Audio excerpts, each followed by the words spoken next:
get ready with me to end story time. We're going to talk about my trip to the psych ward. So in July, rewinding, in July, I already did my base, so I used the e.l.f. Poreless concealer, and then I used the, sorry, I'm out of breath, the Maybelline Super Stay Skin Tint. I'm actually really liking this right now. And then I just blended that out with the e.l.f. powder blurring, but I use it for foundation. And then just blending with my beauty blender. So in July of 2023, I had found out that I was pregnant. And long story short, I miscarried 6 weeks later. And I just want to say, if anybody has ever experienced a miscarriage, I'm so sorry. It is truly one of the most traumatizing things that I have ever experienced to date. I had to go to the triage and all of that, and I ended up miscarrying at home, which, but anyway, it kind of sent me into a tailspin. e.l.f. Camo Concealer, this in shade 4401 FH. I don't know. So anyways, so I went into a bit of a tailspin. At the time, I had my medical card, and I was starting to smoke a lot more because I was depressed. Initially, I only got it to help me with sleep because my anxiety is really bad at nighttime. And I'm just thinking about like all the things during the day or at nighttime that I didn't think about during the day because I was able to distract myself. So anyways, I started smoking a lot more. I really was into like my spirituality, like tarot cards and like all that kind of stuff, angel numbers, like the whole bit. So I fell down a rabbit hole with that, and I started smoking even more than I was. Like I would get home from work, like I couldn't wait to get home from work to smoke. And so that became a bit of a problem. So long story short, in April, I started experiencing like symptoms of mania, which is something that I didn't know was happening at the time. And I ended up going full-blown psychotic.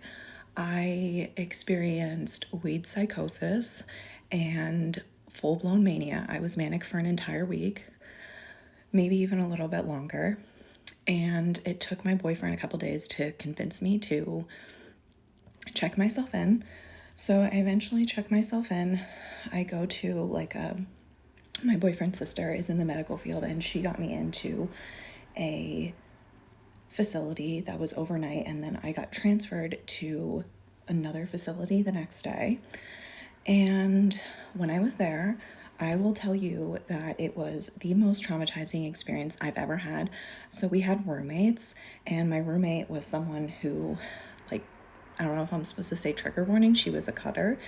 And so she had marks all over her arms, and e.l.f. Halo Glow, the contour stick is what I'm using next.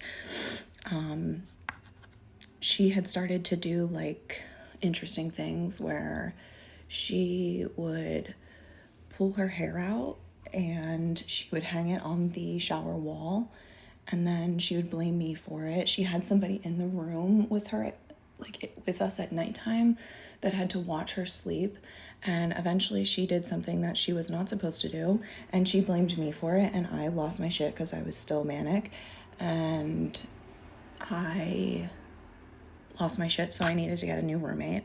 I firmly believe that they triggered patients in there. It was kind of like one of those things where you went to breakfast, lunch, and dinner at a certain time every day.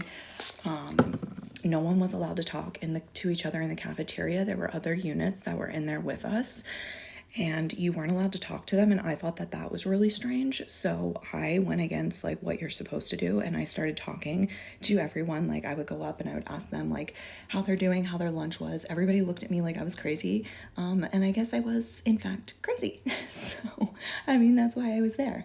So it took them about eventually everybody started talking to each other, which was really nice. And then the cafeteria wasn't silent anymore, because that was super weird to have to deal with, I guess. I just thought it was so strange that you weren't allowed to talk to people. I mean, I guess there's reasons for that, but I thought it was strange. So eventually, like, everybody started talking to each other and it was fine.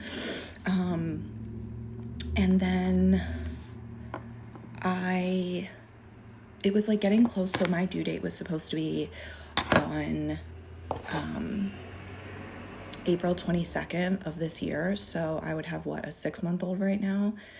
And while I was in there, it was getting close. I was there for 2 weeks, 2 whole freaking weeks. So while I was in there, I was talking to the psychiatrist and I'm like, listen, like, my due date is coming up. I'm not a danger to myself. I'm not a danger to anybody else. Like, I'm just sad and my due date is coming up and I would like rather be at home for this than be here, you know? And they kept me for an additional 4 days, even when I was like showing signs of being better. Because I was so manic and I was refusing to take medicine, they turned my 301 into a 302. Like, I had to have a court date and everything while I was there. Super traumatizing. And then when I finally got home, they put me on risperidone and lithium, which I will say, if you have ever been on those medicines, the risperidone made me gain like 15 pounds. It was absolutely terrible. So right now I'm dealing with like some body image issues because I've always been like, I'm 5'7" and I've always been like 125, 130. So I've gained like 15 pounds. I'm like 144 right now. So I'm dealing with that. But I was on the risperidone and the lithium, and when I tell you that risperidone made me so freaking tired, it's not even funny. And so that was on top of gaining the weight. And I finally just switched over. I feel like I'm like kind of going fast, but I only have 10 minutes. So long story short, my doctor ended up switching me over to more like pregnancy safe medicines. So basically now I'm on Abilify and Lamictal, and then I take Vyvanse for my ADD, which actually is super helpful. And now I'm pretty much better. I feel like a completely different person, but it was truly traumatizing. And I just now, like, I think about possibly getting pregnant again. And it's really scary because I just feel like I'm just going to worry about, you know, am I going to miscarry again? And it's just super scary. And unfortunately for me, and I don't know if anybody else has experienced like pregnancy after loss or multiple miscarriages, I'm so sorry if you have. Really, my heart goes out to you. It is so horrible. And you never get over it. I mean, you never get over it, but you were always a mom. You still are a mom. And, you know, but I feel like it kind of robbed me of that excitement that people experience when they get pregnant, like the whole finding out and like experiencing the whole process and everything with being pregnant and all of those things. I feel like it kind of robbed me of that. So I am petrified to ever get pregnant again. So anyway, I'm doing my brows, which is like a little awkward. So if you ever have experienced a manic episode, so now I am diagnosed with bipolar 2 disorder, which is you can have bouts of mania, but you also experience like more depression. You're typically more likely to experience bouts of depression than you are to experience mania. Now, I have not experienced any type of like mania symptoms ever since I switched my medicine, and I know everybody's different, but I firmly believe the medicine I'm on now has pretty much changed my whole life. I don't really experience depression that much. With the seasons coming up, I might, but I'm not really sure. But I haven't experienced it yet.